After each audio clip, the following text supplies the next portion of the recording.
Hola, es un gusto saludarles. En este video encontrarán cómo se llena un certificado de origen. En este caso, explicaremos cómo se llena entre Honduras y México. Vamos a comenzar. Este es un formato único preestablecido como oficial para ser presentado como certificado de origen. Para todos los tratados existe uno diferente, pero este formato, si no se presenta como tal, el importador automáticamente queda sin el derecho de la ventaja arancelaria que le otorgaba al mismo e incurre automáticamente en una multa ya establecida. En el llenado es muy importante verificar que esté detallado el encabezado. En este caso está entre los Estados Unidos mexicanos y Centroamérica mencionados por separado, porque, aunque hayan sido negociados al mismo tiempo, estos tratados son bilaterales. El llenado de este certificado debe de hacerse a máquina. De no contar con la misma, se puede realizar a mano, pero con letra molde y legible, sin tachones ni correcciones. Este deberá ser llenado por el exportador, en este caso, México. Al ser este el exportador, se llenará con la información que él brinde: su domicilio, registro fiscal, en este caso lo que nosotros conocemos como RTN, y su teléfono.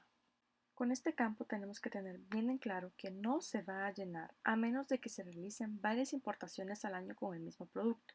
Si son diferentes mercancías, es recomendable usar un formato o certificado por mercancía.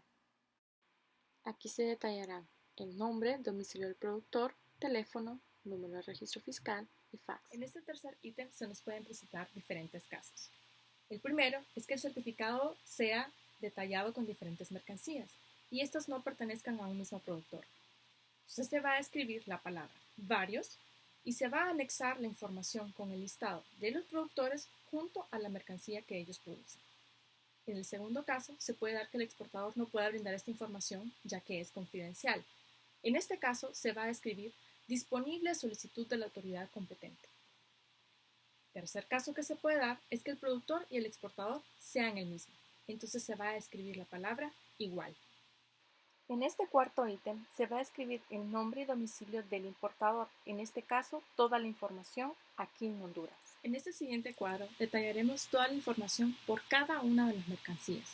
Si las mercancías fueran una sola, pues se va a detallar la información solamente de ella. De lo contrario, se va a detallar cada una de ellas según el orden que el cuadro nos lo indique. En este ítem 5 describiremos las mercancías con su nombre común, no con su marca o nombre comercial. Por ejemplo, jabón, papel higiénico, pasta de dientes. Deberá ser en el idioma español. De no ser así, se traducirá al idioma español. El ítem 6, en cuanto a la clasificación arancelaria, se realizará de acuerdo al sistema armonizado en base a 6 dígitos, ya que así se clasifica en todos los países. Para este ítem número 7 debemos de tener sumo cuidado. En este se va a detallar criterios de cómo ha sido fabricada la mercancía. Estos criterios han sido establecidos ya previamente en el tratado. Estos van a darse desde la A hasta la F. Criterio A. Este debe ser obtenido en su totalidad o producido en el país, en este caso México. Esto significa, por ejemplo, que un papel higiénico no aplicaría para este criterio, debido a que sufre una transformación. En este caso solo podrían aplicar verduras o frutas. En el criterio B debe ser producido en México de igual manera con una o más partes exclusivamente que clasifican como originarios. En este caso podría ser, por ejemplo, que sufre ya la transformación el jugo de fruta o verdura originarios de México. En el criterio C debe ser producido con una o más partes a partir de materiales no originarios, pero esto solamente sufre un cambio de clasificación arancelaria u otros requisitos. En este caso podríamos decir de una camisa, que algunos de los materiales sean originarios de otros países, pero estos se unifiquen y se transformen en una sola mercancía y que esta última transformación se haya dado en el país de México. Criterio D. Este debe ser producido en una o más partes a partir de materiales no originarios que cumplan con un cambio de clasificación arancelaria y la mercancía cumpla con un valor de contenido regional. Generalmente eso se hace por medio de un cálculo con una fórmula pero generalmente lo que así rápidamente se les puede explicar es que los materiales originarios podrían ser de Estados Unidos y de México con un cierto porcentaje, con materiales no originarios de China, por ejemplo, y el valor agregado de México con los gastos indirectos y su mano de obra. Todo esto comprendido con diferentes porcentajes para que puedan cubrir con este criterio.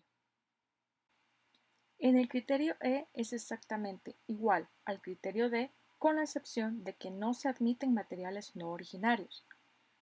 El criterio F exceptúa las mercancías comprendidas en los capítulos del 61 al 63 del sistema armonizado. Estos son los productos de vestir de punto, sin punto y los complementos de estos mismos. Esto significa que las mercancías pueden ser producidas con una o más partes de materiales que no sean dados en el país de origen. En este caso, puede que tampoco puedan cumplir un cambio arancelario porque las mercancías se han ingresado a ese país sin ensamblar o desensambladas. El ítem 8 va relacionado directamente con el ítem número 7 y ese va a ser el método en el que se produjeron las mercancías. En este ítem 9 se va a describir la palabra sí o no. Si el exportador es el mismo productor, escribirá sí. De no ser así, de igual manera recuerden que en el anexo va a dar la información en el caso de que si fuesen diferentes mercancías, cada uno de los productores de cada una de ellas. Para ese caso se escribirá no.